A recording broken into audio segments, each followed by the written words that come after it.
आज के कहानी का शीर्षक है सुभान खां, जिसके लेखक हैं रामवृक्ष बेनीपुरी, और इसका सारांश कुछ इस प्रकार से है। कहानी की शुरुआत लेखक के बचपना अवस्था से होती है। लेखक जब छोटा बच्चा था तभी सुभान खां नाम के एक मुस्लिम व्यक्ति से उसका लगाव हो जाता है। लेखक सुभान खां को प्यार से सुभान दादा कहकर पुकारा करता था। सुभान दादा पेशे से एक राजमिस्त्री थे, जिन्होंने कई मंदिरों और इमारतों का निर्माण किया था। यहाँ तक कि लेखक के मामा का घर भी इन्हीं के द्वारा बनाया गया था। सुभान दादा भी लेखक से बहुत प्यार करते थे। लेखक अक्सर उनके कंधों पर बैठकर घूमा करता था। एक दिन लेखक अल्लाह के बारे में सुभान दादा से यह प्रश्न पूछता है कि उनके अल्लाह क्या पश्चिम में रहते हैं, पूरब में क्यों नहीं रहते। सुभान खां बतलाते हैं कि अल्लाह सभी दिशाओं में रहते हैं, किंतु बच्चे का दूसरा सवाल भी साथ ही साथ होता है कि सुभान खां पश्चिम की ओर घूमकर ही नमाज क्यों पढ़ते हैं। इस पर सुभान दादा बतलाते हैं कि अल्लाह के रसूल वास्तव में पश्चिम के मुल्क से ही आए थे। जहां से रसूल आए थे वहां उनके तीर्थ है, इसलिए उन्हीं तीर्थों की ओर मुंह करके वे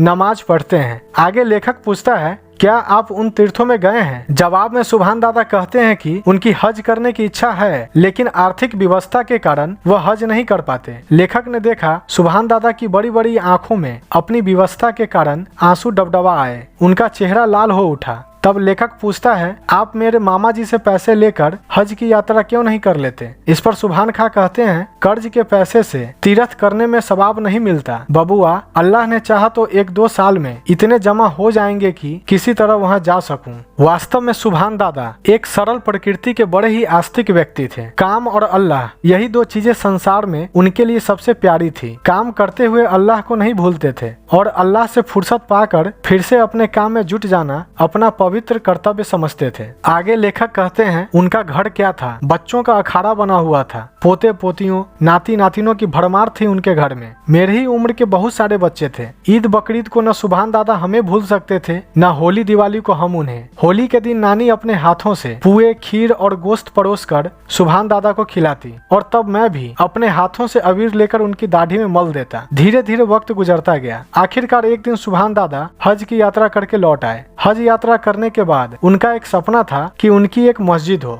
यह सपना भी पूरा हुआ। जिस दिन मस्जिद तैयार हुई, सुभान दादा ने आसपास के सभी प्रतिष्ठित लोगों को न्योता दिया। सभी मुसलमानों ने नमाज पढ़ी। जितने हिंदू आए थे उनके स्वागत के लिए दादा ने हिंदू हलवाई रखे तथा तरह तरह की मिठाइयाँ बनवाई। पान इलायची का भी प्रबंध करवाया गया था। लोग आज तक मस्जिद के उद्घाटन के दिन की मेहमान नवाजी नहीं भूले हैं। अपने इलाके भर में उनकी बुजुर्गी की धाक थी। बड़े बड़े झगड़ों की सुनवाई में दूर दूर के हिंदू मुसलमान उन्हें पंच बनाया करते। उनकी ईमानदारी की कुछ ऐसी ही धूम थी। एक बार शहर में हिंदू मुस्लिम दंगे हुए। जब शहर से होते हुए दंगे गांव तक पहुंच गए और सारे मुसलमान यह जिद करने लगे कि गाय की कुर्बानी सुभान खां की मस्जिद में ही होगी, तब सुभान दादा ने बड़े ही हिम्मत से मुसलमानों की भीड़ की चिंता किए बिना डांटते हुए कहा, गाय की कुर्बानी नहीं होगी। ये फालतू बातें सुनने को मैं तैयार नहीं हूँ। मैं हज करके लौटा हूँ, कुरान मैंने भी पढ़ी है। गाय की कुर्बानी लाजमी नहीं है। अरब में लोग दुम्बे और ऊंट की कुर्बानी देते हैं। दादा की समूची दाढ़ी हिल रही थी। गुस्से से चेहरा लाल था, होंठ फड़क रहे थे, शरीर तक हिल रहा था। उनकी यह हालत देख सभी चुप रहे,